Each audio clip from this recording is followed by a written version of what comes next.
সুবলচন্দ্রের ছেলেটির নাম সুশীলচন্দ্র, কিন্তু সবসময় তো আর মানুষ নিজের নামের মতো হয় না। সেই জন্যেই সুবলচন্দ্র কিছু দুর্বল হলেও ছেলে সুশীলচন্দ্র বড় শান্ত ছিলেন না। ছেলেটি পাড়া শুদ্ধ লোককে অস্থির করে বেড়াতো, সেই জন্য বাপ মাঝে মাঝে শাসন করতে ছুটতেন। কিন্তু বাপের পায়ে ছিল বাত, আর ছেলেটি দৌড়তো হরিণের মতো। কাজেই কিল চর চাপড় সব সময় ঠিক জায়গায় গিয়ে পড়তো না। কিন্তু সুশীলচন্দ্র দৈবাত যেদিন ধরা পড়তেন সেদিন তার আর রক্ষা থাকতো না।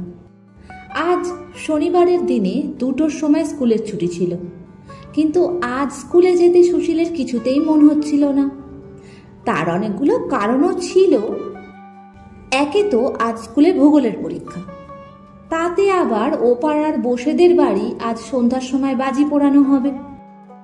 সকাল থেকে সেখানে ধুমধাম চলছে। সুশীলের ইচ্ছা সেখানেই আজ দিনটা কাটিয়ে দেয়। অনেক ভেবে শেষকালে স্কুলে যাবার সময় বিছানায় গিয়ে সে শুয়ে পড়ল। তার বাপ সুবল গিয়ে জিজ্ঞাসা করলেন, কিরে, বিছানায় পড়ে আছিস যে, আজ স্কুলে যাবি নে? সুশীল বলল, আমার পেট কামড়াচ্ছে, আজ আমি স্কুলে যেতে পারবো না। সুবল তার মিথ্যা কথা সমস্ত বুঝতে পারলেন। মনে মনে বললেন, রসু, একে আজ জব্দ করতে হবে। এই ভেবে ছেলেকে বললেন, পেট কামড়াচ্ছে? তবে তো আর কোথাও গিয়েই কাজ নেই। বসেদের বাড়ি বাজি দেখতে আমি হরিকে বরং একলাই পাঠিয়ে দেবো।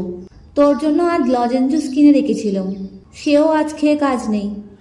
তুই এখানে চুপ করে পড়ে থাক, আমি খানিকটা পাঁচন করে নিয়ে আসি তোর জন্য। এই বলে তার ঘরে শিকল দিয়ে সুবলচন্দ্র খুব তিতো পাঁচন তৈরি করে আনতে গেলেন। সুশীল পড়ল মহা মুশকিলে। লজেন্স জুস সে যেমন ভালোবাসত, পাঁচন খেতে হলে তার তেমন সর্বনাশ মনে হতো। ওদিকে আবার বসেদের বাড়ি যাওয়ার জন্য কাল রাত থেকে তার মন ছটফট করছে, তাও বুঝি বন্ধ হলো। সুবলবাবু যখন খুব বড় এক বাটি পাঁচন নিয়ে ঘরে ঢুকলেন, সুশীল বিছানা থেকে ধরফড় করে উঠে বলল, আমার পেট কামড়ানো একেবারে সেরে গেছে, আমি আজ স্কুলে যাব। বাবা বললেন, না না, সে কাজ নেই, তুই পাঁচন খেয়ে এখানেই চুপচাপ করে শুয়ে থাক। এই বলে তাকে জোর করে পাঁচন খাইয়ে ঘরে তালা লাগিয়ে বের হয়ে গেলেন। সুশীল বিছানায় পড়ে কাঁদতে কাঁদতে সমস্ত দিন ধরে কেবল মনে করতে লাগলো যে, আহা, যদি কালই আমার বাবার মতো বয়স হতো, আমি যা ইচ্ছে তাই করতে পারতাম, আমাকে কেউ বন্ধ করে রাখতে পারতো না। তার বাপ সুবলবাবু বাইরে একলা বসে বসে ভাবতে লাগলেন যে, আমার বাপ মা আমাকে বড় বেশি আদর দিতেন বলেই তো আমার ভালো রকম পড়াশুনো কিছু হলো না। আহা, আবার যদি সেই ছেলেবেলা ফিরে পাই, তাহলে আর কিছুতেই সময় নষ্ট না করে কেবল পড়াশুনো করে নিই। ইচ্ছা ঠাকুরন সেই সময় ঘরের বাইরে দিয়ে যাচ্ছিলেন। তিনি বাপের ও ছেলের মনের ইচ্ছা জানতে পেরে ভাবলেন, আচ্ছা ভালো, কিছুদিন এদের ইচ্ছা পূর্ণ করেই দেখা যাক। এই ভেবে বাপকে গিয়ে বললেন, তোমার ইচ্ছা পূর্ণ হবে, কাল থেকে তুমি তোমার ছেলের বয়স পাবে। ছেলেকে গিয়ে বললেন, কাল থেকে তুমি তোমার বাপের বয়সী হবে। শুনে দুজনে ভারী খুশি হয়ে উঠলেন। বৃদ্ধ সুবলচন্দ্র রাত্রে ভালো ঘুমোতে পারতেন না, ভোরের দিকটায় ঘুমোতেন। কিন্তু আজ তার কি হলো? হঠাৎ খুব ভোরে উঠে একেবারে লাফ দিয়ে বিছানা থেকে নেমে পড়লেন। দেখলেন খুব ছোট হয়ে গেছেন, পড়া দাঁত সবগুলো উঠেছে, মুখের গোঁফ দাড়ি সমস্ত কোথায় গেছে তার চিহ্ন পর্যন্ত নেই। রাত্রে যে ধুতি এবং জামা পরে শুয়েছিলেন, সকালবেলায় তা এত ঢিলে হয়ে গেছে যে হাতের আস্তিন প্রায় মাটি পর্যন্ত ঝুলে পড়েছে।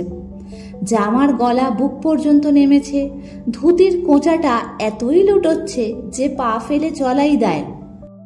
আমাদের সুশীলচন্দ্র অন্যদিন ভোরে উঠে চারিদিকে দৌরাত্ম্য করে বেড়ান, কিন্তু আজ তার ঘুম আর ভাঙে না। যখন তার বাপ সুবলচন্দ্রের চেঁচামেচিতে সে জেগে উঠল, তখন দেখল কাপড় চোপড়গুলো গায়ে এমন এঁটে গেছে যে ছিঁড়ে ফেটে কুটি কুটি হওয়ার জো হয়েছে। শরীরটা সমস্ত বেড়ে উঠেছে, কাঁচা পাকা গোপদাড়িতে অর্ধেকটা মুখ দেখাই যায় না।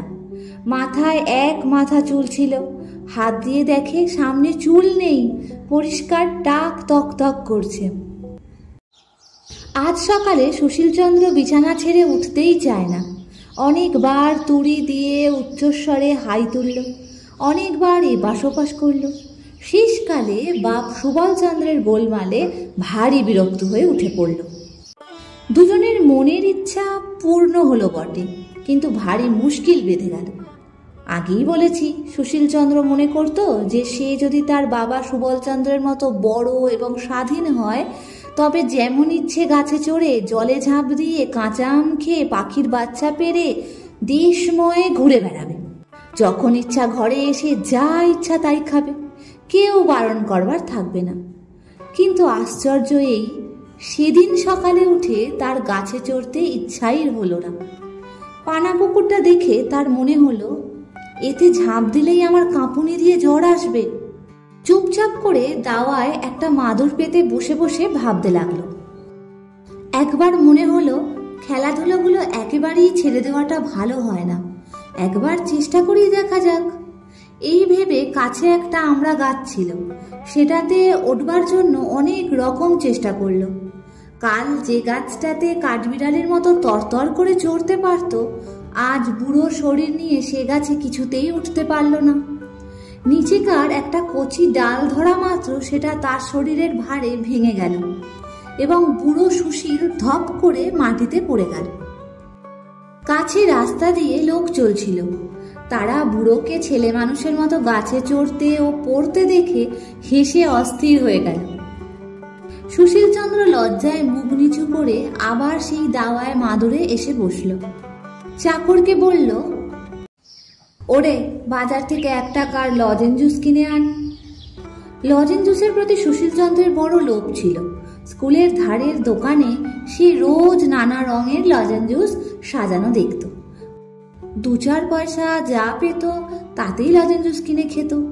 মনে করত যখন বাবার মতো টাকা হবে তখন কেবল পকেট ভরে ভরে লজেন জুস কিনবে আর খাবে। আজ চাকর 1 টাকায় 1 রাশ লজেন জুস কিনে এনে দিল। তারই একটা নিয়ে সে দন্তহীন মুখের মধ্যে পুরে চুষতে লাগলো। কিন্তু বুড়োর মুখে ছেলে মানুষের লজেন জুস কিছুতেই ভালো লাগলো না। একবার ভাবলো, এগুলো আমার ছেলে মানুষ বাবাকে খেতে দেওয়া যাক। আবার তখনই মনে হলো, না, কাজ নেই, এত লজেন জুস খেলে ওর আবার অসুখ করবে। কাল পর্যন্ত যে সকল ছেলে সুশীলচন্দ্রের সঙ্গে কপাটি খেলেছে, আজ তারা সুশীলের সন্ধানে এসে বুড়ো সুশীলকে দেখে দূরে ছুটে গেল।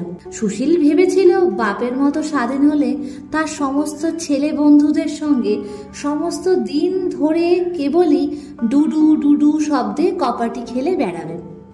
কিন্তু আজ রাখাল, গোপাল, অক্ষয়, নিবারণ, হরিশ এবং নন্দকে দেখে মনে মনে বিতক্ত হয়ে উঠল। ভাবল, চুপচাপ করে বসে আছি, এখনই বুঝি ছোড়াগুলো গোলমাল বাঁধিয়ে দেবে। আগেই বলেছি, বাবা সুবলচন্দ্র প্রতিদিন দাওয়ায় মাদুর পেতে বসে বসে ভাবতেন, যখন ছোট ছিলাম তখন দুষ্টুমি করে সময় নষ্ট করেছি। ছেলে বয়স ফিরে পেলে সমস্ত দিন শান্তশিষ্ট হয়ে ঘরে দরজা বন্ধ করে বসে কেবলই বই নিয়ে পড়া মুখস্থ করব। এমনকি সন্ধ্যার পরে ঠাকুরমার কাছে গল্প শোনাও বন্ধ করে প্রদীপ জ্বালিয়ে রাত 10টা-11টা পর্যন্ত পড়া তৈরি করব। কিন্তু ছেলে বয়স ফিরে পেয়ে সুবলচন্দ্র কিছুতেই স্কুলমুখো হতে চান না। সুশীল বিরক্ত হয়ে এসে বলতো, বাবা, স্কুলে যাবে না? সুবল মাথা চুলকিয়ে মুখ নিচু করে আস্তে আস্তে বলতেন, আজ আমার পেট কামড়াচ্ছে, আমি স্কুলে যেতে পারবো না। সুশীল রাগ করে বলতো, পারবে না বই কি, স্কুলে যাবার সময় আমারও অমন ঢের পেট কামড়েছে, আমি ওসব জানি। বাস্তবিক সুশীল এত রকম উপায় স্কুল পালাতো যে তাকে ফাঁকি দেওয়া তার বাপের কর্ম নয়। সুশীল জোর করে ছোট বাপটিকে স্কুলে পাঠাতে আরম্ভ করল। স্কুলের ছুটির পরে সুবল বাড়ি এসে খুব একচোট ছুটোছুটি করে খেলে বেড়াবার জন্য অস্থির হয়ে পড়তেন। কিন্তু ঠিক সেই সময়টিতে বৃদ্ধ সুশীলচন্দ্র চোখে চশমা দিয়ে একখানা কৃত্তিবাসের রামায়ণ নিয়ে সুর করে পড়ত। সুবলের ছোটাছুটি গোলমালে তার পড়ার ব্যাঘাত হতো। তাই সে জোর করে সুবলকে ধরে সামনে বসিয়ে হাতে একখানা স্লেট দিয়ে আঁক কষতে দিত। আঁকগুলো এমনই বড় বড় বেছে দিত যে তার এক একটা কষতেই তার বাপের 1 ঘন্টা চলে যেত। সন্ধ্যাবেলায় বুড়ো সুশীলের ঘরে অনেক বুড়ো মিলে দাবা খেলত। যে সময়টায় সুবলকে ঠান্ডা রাখবার জন্য সুশীল একজন মাস্টার রেখে দিল। মাস্টার রাত্রি 10টা পর্যন্ত তাকে পড়াতো। খাওয়ার বিষয়েও সুশীলের বড় কড়াক্কর ছিল, কারণ তার সুবল যখন বৃদ্ধ ছিলেন তখন তার খাওয়া ভালো হজম হতো না। সুশীলের সে কথাটা বেশ মনে আছে। সেই জন্যই সে তার বাপকে কিছুতেই বেশি খেতে দিত না। কিন্তু হঠাৎ অল্প বয়স হয়ে আজকাল তার এমনই খিদে হয়েছে যে নুড়ি হজম করে ফেলতে পারেন। সুশীল তাকে যতই অল্প খেতে দিত, পেটের জ্বালায় তিনি অস্থির হয়ে বেড়াতেন। শেষকালে রোগা হয়ে শুকিয়ে তার সর্বাঙ্গের হাড় বের হয়ে পড়ল। সুশীল ভাবল শক্ত ব্যায়াম হয়েছে, তাই কেবলই ওষুধ গেলাতে লাগলো। বুড়ো সুশীলেরও বড় গোল বাঁধল। সে তার আগের অভ্যাস মতো যা করে তাই তার সহ্য হয় না। আগে সে পাড়ায় কোথাও যাত্রা গানের খবর পেলেই বাড়ি থেকে পালিয়ে হিমে হোক বৃষ্টিতে হোক সেখানে গিয়ে হাজির হতো। আজকাল বুড়ো সুশীল সে কাজ করতে গিয়ে সর্দি হয়ে, কাশি হয়ে, গায়ে মাথায় ব্যথা হয়ে 3 হপ্তা শয্যা নিয়ে পড়ে রইল। চিরকাল বিষম বাত উপস্থিত হলো। তার চিকিৎসা করতে 6 মাস গেল। তারপর থেকেই 2 দিন অন্তর সে গরম জলে স্নান করত এবং সুবলকেও কিছুতেই পুকুরে স্নান করতে দিত না। আগেকার অভ্যাস মতো ভুলে তক্তপোষ থেকে সে লাফ দিয়ে নামতে যায়, আর হাড়গুলো টনটন ঝনঝন করে ওঠে। মুখের মধ্যে আস্ত পান পুড়ে হঠাৎ দেখে দাঁত নেই, পান চিবানো অসাধ্য। ভুলে চিরুনি ব্রুশ নিয়ে মাথা আঁচড়াতে গিয়ে দেখে প্রায় সব মাথাতেই টাক। একদিন হঠাৎ করে পাড়ার বুড়ি আন্দি পিসির জলের কলসে হঠাৎ ঠন করে ঢিল ছুঁড়ে মারত। বুড়ো মানুষের এই ছেলে মানুষই দুষ্টুমি দেখে লোকেরা তাকে মারমার করে তাড়াতো। সেও লজ্জায় মুখ রাখবার জায়গা পেত না। সুবলচন্দ্র একদিন দৈবাত ভুলে যেত যে সে আজকাল ছেলে মানুষ হয়েছে। নিজেকে আগের মতো বুড়ো মনে করে যেখানে বুড়ো মানুষেরা তাস পাশা খেলে সেখানে গিয়ে সে বসত এবং বুড়োর মতো কথা বলতো। শুনে সবাই তাকে যা যা খেলা করগে যা, জ্যাঠামি করতে হবে না বলে কান ধরে বিদায় করে দিত। হঠাৎ ভুলে মাস্টারকে গিয়ে বলতো, দাও তো তামাকটা, দাও তো খেয়ে নি। শুনে মাস্টার তাকে বেঞ্চের ওপর 1 পায়ে দাঁড় করিয়ে দিত। নাপিতকে গিয়ে বলতো, ওরে বেজা, কদিন আমাকে কামাতে আসিস না কেন? নাপিত ভাবতো ছেলেটি খুব ঠাট্টা করতে শিখেছে। সে উত্তর দিত, আর বছর 10 বাদে আসবো এখন। আবার একদিন তার পূর্বের অভ্যাস মতো তার ছেলে সুশীলকে গিয়ে মারত। সুশীল ভারী রাগ করে বলতো, পড়াশুনো করে তোমার এই বুদ্ধি হচ্ছে? একরত্তি ছেলে হয়ে বুড়ো মানুষের গায়ে হাত তোলো। অমনি 4 দিক থেকে লোকজন ছুটে এসে কেউ কিল, কেউ চর, কেউ গালি দিতে আরম্ভ করে। তখন সুবল একান্ত মনে প্রার্থনা করতে লাগলো যে, আহা, যদি আমি আমার ছেলে সুশীলের মতো বুড়ো হই এবং স্বাধীন হই তাহলে বেঁচে যাই। সুশীলও প্রতিদিন জোড়হাত করে বলে, হে দেবতা, বাপের মতো আমাকে ছোট করে দাও, মনের সুখে খেলা করে বেড়াই। বাবা যেরকম দুষ্টুমি আরম্ভ করেছেন ওকে আর আমি সামলাতে পারি না, সব সময় ভেবে অস্থির হই। তখন ইচ্ছা ঠাকুরন এসে বললেন, কেমন, তোমাদের শখ মিটেছে? তারা দুজনেই গড় হয়ে প্রণাম করে বললেন, দোহাই ঠাকুরন, মিটেছে। এখন আমরা যে যা ছিলাম আমাদেরকে তাই করে দাও। ইচ্ছা ঠাকুরন বললেন, আচ্ছা, কাল সকালে উঠে তাই হবে। পরদিন সকালে সুবল আগের মতো বুড়ো হয়ে এবং সুশীল ছেলে হয়ে জেগে উঠলেন। দুজনেরই মনে হলো যে স্বপ্ন থেকে জেগেছে। সুবল গলা ভার করে বললেন, সুশীল, ব্যাকরণ মুখস্থ করবে না, সুশীল মাথা চুলকাতে চুলকাতে বলল, বাবা, আমার বই হারিয়ে গেছে।